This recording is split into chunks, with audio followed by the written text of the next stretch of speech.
Hi everyone, welcome back to Swathi channel. ಇವತ್ತು ಕೆಲವೊಂದು kitchen ಟಿಪ್ಸನ್ನು share ಮಾಡ್ತಿದ್ದೀನಿ. ಈ ವಿಡಿಯೋನ ಕೊನೆತನಕ ನೋಡಿ, ಎಲ್ಲೂ ಸ್ಕ್ರಿಪ್ಟ್ ಮಾಡಬೇಡಿ. ನಿಮ್ಗೆ ಇಷ್ಟವಾದರೆ ಪ್ಲೀಸ್ ನನ್ನ ಚಾನಲನ್ನು ಸಬ್ಸ್ಕ್ರೈಬ್ ಮಾಡಿ. ತುಂಬ ಜನ ಆಗಲೇ ನೋಡ್ತಿದ್ದೀರಾ, ಸಬ್ಸ್ಕ್ರೈಬ್ ಯಾರೂ ಮಾಡ್ತಿಲ್ಲ. ಪ್ಲೀಸ್ ಸಬ್ಸ್ಕ್ರೈಬ್ ಮಾಡಿ, ನನ್ನ ಚಾನಲ್ಗೆ ಹೆಲ್ಪ್ ಮಾಡಿ, ಸಪೋರ್ಟ್ ಮಾಡಿ. ಫಸ್ಟ್ ಟಿಪ್ ಏನು ಅಂತ ನೋಡೋಣ. ಫಸ್ಟ್ ಟಿಪ್ ಬಂದುಬಿಟ್ಟು ನಾನಿಲ್ಲಿ ಪ್ಲಾಸ್ಟಿಕ್ ಕಪ್ಪನ್ನು ತಗೊಂಡು ಅದರಲ್ಲಿ ಸ್ವಲ್ಪ ಅಕ್ಕಿ ಮತ್ತು ಒಂದು ಸ್ಪೂನಷ್ಟು ಅಡುಗೆ ಸೋಡಾ ಮತ್ತು ಸ್ವಲ್ಪ ಒಂದು 4ರಿಂದ 5ವರೆಗೂ ನಾನು ಲವಂಗವನ್ನು ತಗೊಂಡಿದ್ದೀನಿ. ಇದನ್ನು ನಾವು ಈ ರೀತಿ ಬಟ್ಟೆಗಳ ಮಧ್ಯೆ ಕಬೋರ್ಡಲ್ಲಿ ಇಡೋದ್ರಿಂದ ನನಗೆ ಮಳೆಗಾಲ ಬಂದಾಗ ಒಂಥರ ಬ್ಯಾಡ್ ಸ್ಮೆಲ್ ಅನ್ನೋದು ಬರ್ತಾ ಇರುತ್ತೆ. ನೀರಿನ ಅಂಶ ಅನ್ನೋದು ಬಿಟ್ಕೊಂಡ್ಬಿಟ್ಟು ನಮಗೆ ಬ್ಯಾಡ್ ಸ್ಮೆಲ್ ಅನ್ನೋದು ಬರ್ತಾ ಇರುತ್ತೆ. ಆ ಬ್ಯಾಡ್ ಸ್ಮೆಲ್ ಹೋಗೋದಕ್ಕೆ ತುಂಬಾ ಇದು ವರ್ಕ್ ಆಗುತ್ತೆ. ಈ ರೀತಿ ಒಂದು ಸರಿ ಟ್ರೈ ಮಾಡಿ. ನಿಮಗೆ ಈ ಟಿಪ್ ಇಷ್ಟ ಆದರೆ ಪ್ಲೀಸ್ ನನ್ನ ಚಾನಲ್ಗೆ ಸಬ್ಸ್ಕ್ರೈಬ್ ಮಾಡಿ. ಮನೆಯಲ್ಲಿ ಈ ರೀತಿ ತೊಗರಿಬೇಳೆ ಇರುತ್ತಲ್ಲ, ನಾವು ಎಷ್ಟೇ ಕ್ಲೀನ್ ಮಾಡಿದ್ರೂ ಅದರಲ್ಲಿ ಹುಳ ಅನ್ನೋದು ಬೀಳ್ತಾ ಇರುತ್ತೆ, ಅದು ಸಹಜ. ಅದನ್ನು ಯಾವ ರೀತಿ ನಾವು ಹುಳ ಬೀಳ್ದಿರ ಮಾಡ್ಕೋಬೇಕು ಅಂತ ಈ ಟಿಪ್ಪನ್ನು ಫಾಲೋ ಮಾಡಿ. ಬನ್ನಿ ಆ ಟಿಪ್ ಏನು ಅಂತ ನೋಡೋಣ. ತೊಗರಿಬೇಳೆ ಜೊತೆಯಲ್ಲಿ ಸ್ವಲ್ಪ ನಾವು ಯೂಸ್ ಮಾಡುವಂಥ ಸ್ವಲ್ಪ ಸಾಲ್ಟನ್ನು ಹಾಕ್ಕೋಬೇಕು. ಅದು ಕಲ್ಲು ಉಪ್ಪಾಗಿರ್ಬೋದು, ಬೇರೆ ಆದರೂ ನೈಸ್ ಉಪ್ಪಾದರೂ ಆಗಿರ್ಬೋದು. ಸ್ವಲ್ಪ ಹಾಕ್ಕೊಂಬಿಟ್ಟು ಚೆನ್ನಾಗಿ ಮಿಕ್ಸ್ ಮಾಡ್ಕೊಳ್ಳಿ. ಮತ್ತು ಈ ರೀತಿ ಕ್ಯಾಪನ್ನು ಕ್ಲೋಸ್ ಮಾಡಿ ಇಡಿ. ನಿಮಗೆ ಹುಳ ಅನ್ನೋದು ಬೀಳೋದಿಲ್ಲ. ಮತ್ತು ನಾವು ಸಾಂಬಾರು ಹಾಕ್ಕೊಳ್ಳುವಾಗ ಸ್ವಲ್ಪ ನೋಡಿಕೊಂಡು ಸಾಲ್ಟ್ ಅನ್ನೋದು ಹಾಕ್ಕೋಬೇಕು. ಯಾಕಂದರೆ ಆಲ್ರೆಡಿ ನಾವು ತೊಗರಿಬೇಳೆಯಲ್ಲಿ ಸಾಲ್ಟನ್ನು ಹಾಕಿರ್ತೀವಿ.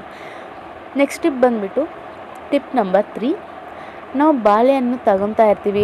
ಬಾಳೆಹಣ್ಣಾಗಿರ್ಬೋದು, ಆಪಲ್ ಆಗಿರ್ಬೋದು, ಈ ರೀತಿ ಫ್ರೂಟ್ಸ್ ತಗೊಳ್ಳೋವಾಗ ನಮಗೆ ಅದ್ರಿಗೆ ನೊಣಗಳನ್ನೋದು ಜಾಸ್ತಿ ಬರ್ತಾ ಇರುತ್ತೆ, ಬೇಗ ಕೊಳ್ತೋಗ್ತಾ ಇರುತ್ತೆ. ಆ ರೀತಿ ಕೊಳ್ತೋಗ್ದಿರ ಇರಬೇಕಾ? ಹಾಗಾದರೆ ಈ ಟಿಪ್ಪನ್ನು ಫಾಲೋ ಮಾಡಿ. ಈ ಟಿಪ್ ಫಾಲೋ ಮಾಡಿದ್ರೆ ನಿಮಗೆ ಬೇಗ ನೊಣಗಳನ್ನೋದು ಬರೋದಿಲ್ಲ ಮತ್ತು ನಮಗೆ ಬೇಗ ಕೊಳ್ತೋಗೋದಿಲ್ಲ. ನಾನಿಲ್ಲಿ ಒಂದು ಕವರಲ್ಲಿ ಹಾಕ್ಕೊಡ್ತಾ ಇದ್ದೀನಿ. ಈ ರೀತಿ ಕವರಲ್ಲಿ ಹಾಕ್ಕೊಂಬಿಟ್ಟು ನಾವು ಈ ರೀತಿ ಕ್ಲೀನಾಗಿ ಆ ಕವರಲ್ಲಿ ಈ ರೀತಿ ಹಾಕ್ಕೋಬೇಕು. ನಿಮ್ಗೆ ಇನ್ನೂ ಬೇಕಂದರೆ ಪೇಪರ್ ಕವರ್ ಬರುತ್ತಲ್ಲ, ಆ ಕವರ್ ಅದು ಪರವಾಗಿಲ್ಲ. ಈ ರೀತಿ ಹಾಕ್ಕೊಂಡು ರಿವರ್ಸಲ್ಲಿ ನಾವು ಈ ರೀತಿ ಒಂದು ಬೌಲಲ್ಲಿ ಹಾಕಿ ಕ್ಲೋಸ್ ಮಾಡಿ ಇಡಬೇಕು. ಈ ರೀತಿ ಮಾಡೋದ್ರಿಂದ ನಮಗೆ ನೊಣಗಳನ್ನೋದು ಬರೋದಿಲ್ಲ, ಅದ್ರ ಒಳಗಡೆ ಅನ್ನೋದು ಹೋಗೋದಿಲ್ಲ, ನಮಗೆ ಡಿಸೀಸ್ ಬರ್ದಿರ ಇರುತ್ತೆ. ಈ ರೀತಿ ಫ್ರೂಟ್ಸ್ ಏನಾದರೂ ತರೋವಂಥ ಟೈಮಲ್ಲಿ ನಾವು ಈ ರೀತಿ ಕವರಲ್ಲಿ ಹಾಕಿಬಿಟ್ಟು ಈ ರೀತಿ ರಿವರ್ಸಲ್ಲಿ ಇಡಬೇಕು. Tip number 4.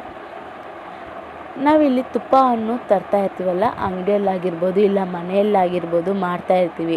ಅದು ಕೆಮಿಕಲ್ಲ ಇಲ್ಲ ಒರ್ಜಿನಲ್ಲ ಅಂತ ನಾವು ಯಾವ ರೀತಿ ಕಂಡಿಡೋದು ಅಂತ ತೋರಿಸ್ತೀನಿ. ಸ್ವಲ್ಪ ನಾನು ಗ್ಲಾಸಲ್ಲಿ ನೀರನ್ನು ತಗೊಂಡಿದ್ದೀನಿ. ಆ ನೀರಲ್ಲಿ 1 ಸ್ಪೂನಷ್ಟು ತುಪ್ಪವನ್ನು ಹಾಕಿರ್ತಾಯಿದ್ದೀನಿ ನೋಡಿ. ಅದು ನೀರಿನಲ್ಲಿ ಮುಳುಗ್ದಿರ ಹಾಗೆ ಮೇಲೇ ಇದ್ದರೆ ಅದು ಒರ್ಜಿನಲ್ ಅಂತ. ಇಲ್ಲ ನೀರಿನಲ್ಲಿ ತುಂಬ ಬೇಗ ಮುಳುಗೋಗೋದಂದರೆ ಅದು ಡೂಪ್ಲಿಕೇಟ್ ಅಂತ ಅರ್ಥ. ಈ ರೀತಿ ನಾವು ತುಪ್ಪವನ್ನು ಒರ್ಜಿನಲ್ಲ ಇಲ್ಲ ಅಂದರೆ ಏನಾದರೂ ಕಲ್ತಿನ ಅಂತ ನಾವು ಈಸಿಯಾಗಿ ನಾವು ಕಂಡಿಡ್ಬೋದು. ನೀವೇ ನೋಡ್ತಾ ಇರ್ಬೋದು, ಆ ತುಪ್ಪ ಅನ್ನೋದು ಇನ್ನೂ ಮೇಲೇ ಇದೆ, ಕೆಳಗಡೆಗಂತೂ ಹೋಗಿಲ್ಲ. ಈ ರೀತಿ ನೀವು ಯಾವತ್ತಾದರೂ ತುಪ್ಪವನ್ನು ಆಚೆಗೆ ಆಗಿರ್ಬೋದು, ನಾವು ಮನೆಯಲ್ಲಾಗಿರ್ಬೋದು ಮಾಡಿರುವಂಥ ತುಪ್ಪವನ್ನು ಈ ರೀತಿ ನಾವು ಒರ್ಜಿನಲ್ಲ ಇಲ್ಲಾಂದರೆ ಫೇಕ್ ಅಂತ ನಾವು ಕಂಡಿಡ್ಬೋದು. ನೆಕ್ಸ್ಟ್ ಟಿಪ್ ಏನು ಅಂತ ನೋಡೋಣ. ನಾವು ವಾಷಿಂಗ್ ಮಿಷಿನಲ್ಲಿ ಈ ರೀತಿ ಬ್ಲೌಸಸ್ಸನ್ನು ಹಾಕ್ತಾ ಇರ್ತೀವಲ್ಲ, ಬ್ಲೌಸಸ್ಸನ್ನು ಹಾಕುವಂಥ ಟೈಮಲ್ಲಿ ನಮಗೆ ಅದು ಉಕ್ಸ್ ಇರುತ್ತಲ್ಲ, ಆ ಉಕ್ಸ್ ಅನ್ನೋದು ವಾಷಿಂಗ್ ಮಿಷಿನ್ಗೆ ತೆಗ್ಲೋದು, ಈ ರೀತಿ ಸೌಂಡ್ ಬರೋದು ಮತ್ತು ಆ ಉಕ್ಸ್ ಅನ್ನೋದು ಒಡೆದೋಗೋದು, ಈ ರೀತಿ ಡ್ಯಾಮೇಜ್ ಆಗೋದು ಆಗ್ತಾ ಇರುತ್ತೆ. ಆ ರೀತಿ ಡ್ಯಾಮೇಜ್ ಆಗದಿರ ನಮಗೆ ಕ್ಲೀನಾಗಿರಬೇಕು ವಾಷಿಂಗ್ ಮಿಷಿನಲ್ಲಿ ಅಂದಾಗ ಈ ರೀತಿ ಟ್ರೈ ಮಾಡಿ.